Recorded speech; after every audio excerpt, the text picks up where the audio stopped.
I always struggle how to introduce myself because people ask me all the time, what do you do? And over time, my answer has become, I do my best.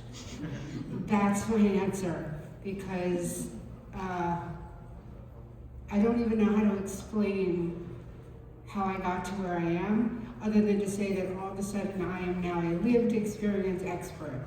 Nobody grows up saying I want to be a lived experience expert or the poster child for some complex condition that nobody really understands, but we need that person in order to bridge this translational research gap, because if we're unable to take the results of what we're doing in the research labs and hand them over in a way that makes sense to the rest of the population, they're great publications, but they don't change the lives of the end user or the person myself. So I guess I should just start by qualifying that I had a very, very scripted presentation to do today. And the last couple of weeks, we've dealt with some weather issues. And someone said yesterday, when you have joint issues and it rains, sometimes you get a little, I said, no, one of my titles is meteorologist, in-house meteorologist. My daughter knows immediately if she needs to take a rain jacket with her based on whether I have a heating pad on in bed or how much medication I've taken that day. So I'm just going to briefly, because I will go over my time limit, I'm going to briefly explain what gives me the credibility to stand up here and tell you all this stuff.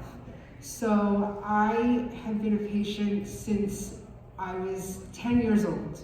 And I'm 52 years old now, and I've had 35 surgeries, and there's not a pain treatment that I haven't tried, from local anesthetics to stellate ganglion blocks to iontophoresis to every opiate that probably isn't even on the market now, to duragesic patches.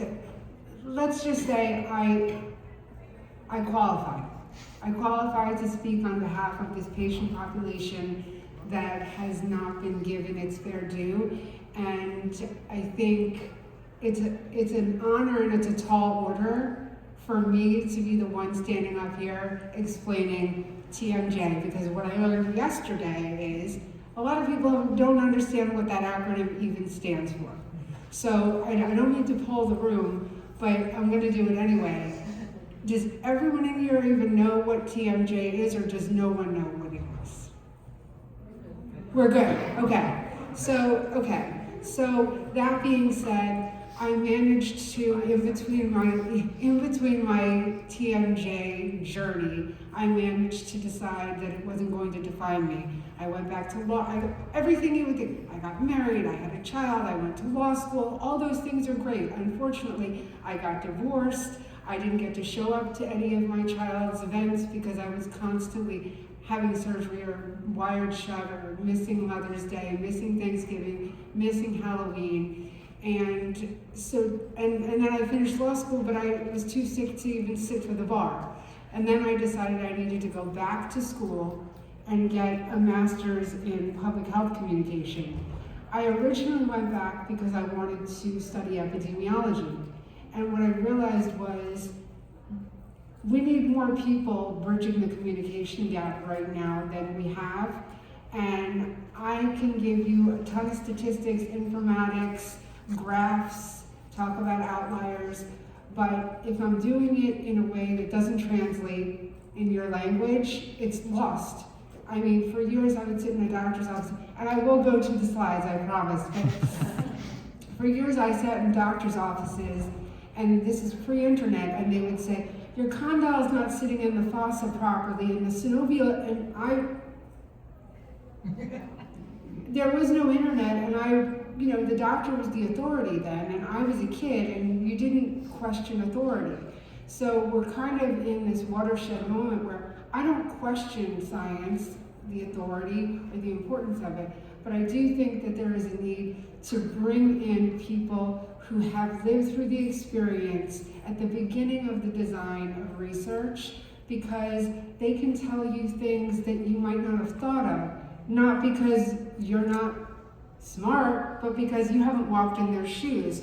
So when there's a new treatment and they say, this is great, you only need to come 3 times a week for an hour, how do I explain that to an office that I work at who doesn't even understand that TMJ is a real thing, requires accommodations, and I'm paying for this out of pocket? So I know I'm going to go over my time, so I'm going to go really quickly through the slides. I am a pop culture junkie, mostly because I've spent the last 30 years recovering in a bed with my jaw wired shut, unable to speak. So I find a lot of metaphor and identify with a lot of the characters in this world. So this is not to be dumbed down, this is to be metaphorical, because the best surgeon I ever had was the guy who explained things to me in ways that made sense, which was, Jenny, you're going in and operating on you is like going in to redesign a house without having the blueprints. I have no idea what's going on in there. I don't know what happened before you. Or you would say things like, your jawbone is like drywall and I need it to be cement. When I drill into it, it turns into powder. So these are things that were easier for me to then relay to family and friends who were not understanding, because you look fine. So here we go. You look fine, right? So great, that's great. I can put that on my dating profile, right? That's the first picture in my Bumble profile. If you go, that's the truth. But the question then becomes, at what point do you share that what's going on the outside doesn't match what's going on the inside?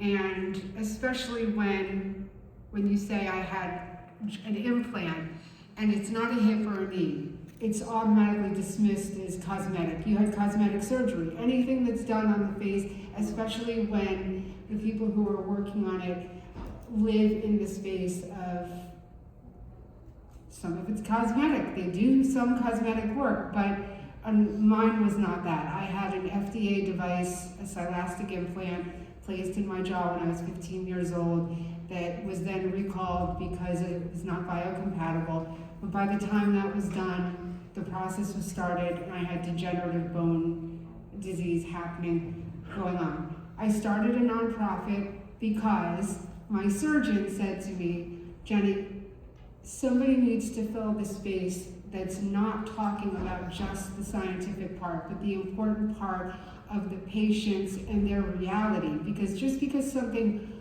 looks like it works in a publication doesn't mean it translates to every patient. And patients are asking each other for advice based on what worked, not on what's published. So I just wanted to show you, this is what's going on right now. On paper, I am a success. I am a huge success. I made it off the table, I'm alive, I'm here, I'm speaking. If I hadn't shown you that picture, you wouldn't know that there was anything wrong unless you tried to watch me eat a sandwich. But one of the things that I found after starting a nonprofit and talking to so many different patients is that they're trying to be the best version of themselves so that they're taken seriously by the doctor. They don't want to seem like they're catastrophizing, I can't stand that word, but they don't want to seem like they're cyberchondriacs, but anybody who has ever had anything in their life that they wanted a question to has Googled it. So this whole idea of, oh, she came in, she was Dr. Google, it's like, let's understand that everyone's doing that, and the information that they're getting, instead of dismissing it, going over it with them and saying, this is valid, this is not. Because when you go into ChatGPT or you go, OpenAI or any AI, or you go into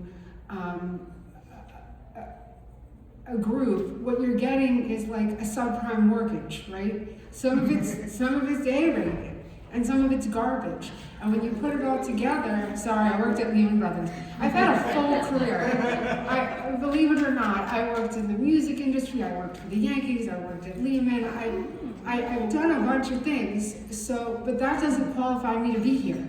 That's the point. All of those things that would be impressive on a professional resume, my resume is a surgical spreadsheet. And it's impressive. It's impressive because it shows resilience and perseverance, and I'll keep going. But to the point of the Goldilocks, patients are looking for the perfect provider, the perfect research study that validates their bias, right? And we can all find something to back us up if we look hard enough. We don't even have to look that hard. So, I have people call me and say, my daughter's having surgery, she needs a total joint replacement, she's 17, I want to use this doctor, what do you think? And I said, I have nothing to say about him, but I will tell you from my experience, your daughter's 17. How old is that doctor? Not about ageism, but what if she needs another surgery? How close is he to retirement? Location-wise, how far are you willing to travel? I know you want the best, but the best might be in the context of what works best for your care, not what works best because it got the highest Yelp rating or whatever, I call it the Zagax of TMJ. I'm going to let this play because I think I won't have to say anything else. This is a typical patient experience, and it's very telling. So, okay, I'm going to need somebody to be on my side with this and tell me, is this an extremely inappropriate conversation for a doctor to have with somebody? So I suffer from really bad jaw pain because I have TMJ and it locks up. And from lifting, I'm clenching my jaw a lot. So I go see a TMJ specialist. Apparently he's the best in the area. And I'm like, okay, let's go. So I get into his office and I wait a really long time to see him. And finally, when I get in, I'm like, yes, this is gonna be awesome. Well, it was not. So here's me, I'm sitting in the chair. He doesn't even introduce himself. He just walks into the room. He's like, open up. I'm like, oh, okay, yeah. And I'm like, okay. And he's like, open up wider. And I was like, well, I can't open up any wider. My jaw doesn't open. He's like, there's no reason you shouldn't be able to open your jaw. Close your mouth. So he pushes the seat back down, and he turns my legs. He turns my legs over so he's sitting now straight across from me. And I'm just looking at him. And he's look at me in the eyes and repeat after me. Dr. John. And I'm like, Dr. John. But at first I didn't do it because I was uncomfortable. And he's like, Dr. John. And I'm like, okay.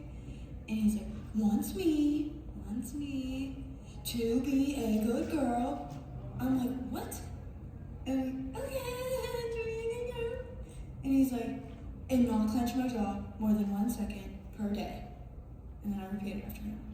I'm like, okay. But there's a lady in the room with me, and she's giggling, and I think she was awkward. She was trying to make the best of it. So I'm like, okay, well that was weird. So after he's showing me my x-rays and showing me that I clearly, you can tell I'm clenching, whatever, not a big deal, he goes, can you open up again for me? No gloves on. No gloves. Bare hands. Didn't come in the room and wash his hands. Didn't use hand sanitizer. He's like, okay. So, he's in my mouth, rubbing his thumb all on my bottom teeth and sticking it back here, in my gums, all around me. And I'm uncomfortable, so I back up and I'm because I was you don't understand. I don't care. I was and he was excuse me, come here. And he pulls my jaw closer to him and he sticks his pinky and he starts massaging back there. No gloves on. And he's like, why are you squirming so much? I was but kind of during me women, I'm maybe I'm just being dramatic, but now that I'm gone and I've gone home and rinsed my mouth out 6 times, why were your nasty fingers in my mouth and why am I squirming? What? Okay, so I think the point of that is she went in very confident in that she had a problem, and by the time she got home, and it's not that she was gaslit, she started to question her own reality. Was I overreacting? Did I expect too much? Because we don't know what to expect because we're still lacking in the standards of care. So what is TMJ? I'm still in a place where I'm not arguing, but I've said, is this really the hill I want to die on?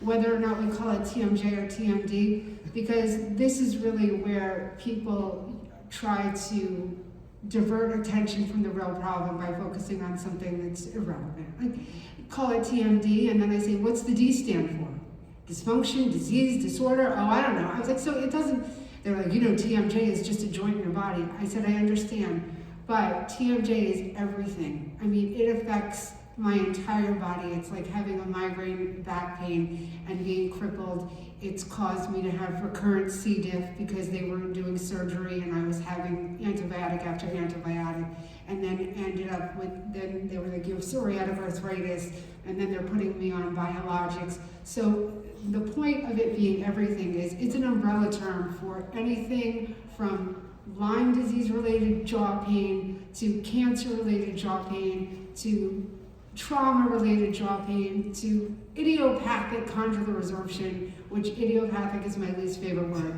because it just pretty much means we have no idea.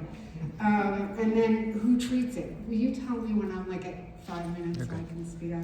So who treats it? And the reason that I put a picture of a mall up is because anytime I go shopping, I wonder, do I go to the department store and just get everything in one place? Or do I go into the mall, like any brand, they're going to sell it in the department store, but then they have a specialty store. Why wouldn't I go into the specialty store? Well, because if I want to put a whole outfit together, I then need to figure it out myself. I need to go one place for the shoes, and one place for the dress, one place for the makeup. That's kind of the way TMJ is being handled by patients right now. They don't know what door to go into. So if you have a headache and you tell me, I say, have you been to the neurologist? If you have a rash, I say, have you been to the dermatologist? If you have a heart pain, have you been to the cardiac? But if someone says to you, my jaw hurts, where do they start? And if you ask oral-facial pain specialists, you start with them. But not everybody walks in that front door first. Some people start at the primary care, some people start at the pediatrician, some people start at the ENT. It requires rheumatology, it requires neurology, it requires immunology, it requires infectious disease, it requires psychiatry, psychology, integrative medicine. And so it lives everywhere and it lives nowhere because it's not studied in medical school, it's not studied in dental school.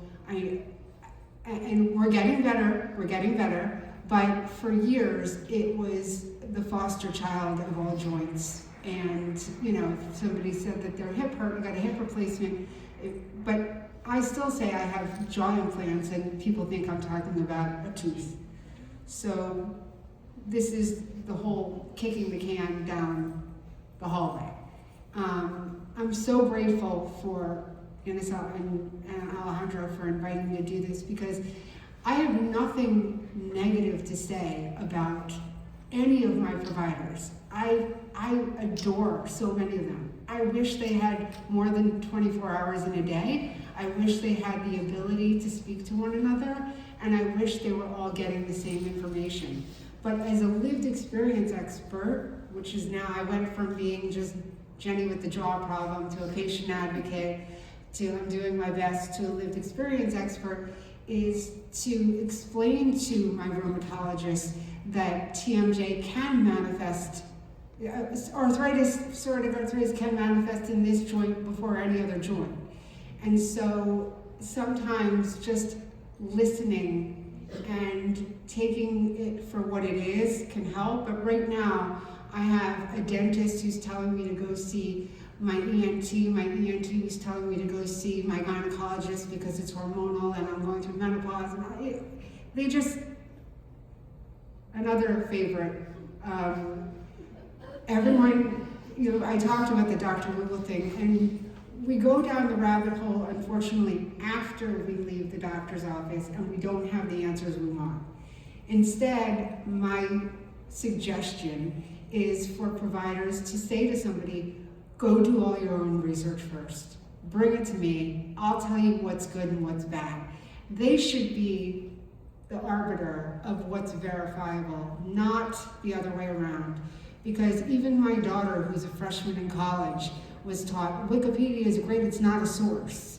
It's a good jumping off point, and you can go down and you can see what resources were used, and it can help you find validated information. But you're not going to find it on your own because we ask very biased questions. And then as far as building a bridge, I have no idea how I'm doing on time. As far as building the bridge, I live in New York City, so to me, bridges are part of the daily existence. Which bridge do we take? Well, it depends where you want to end up. It depends if you're willing to pay a toll. It depends, what did I do wrong? You're good. About 1 minute. Okay, then I'm gonna speed up.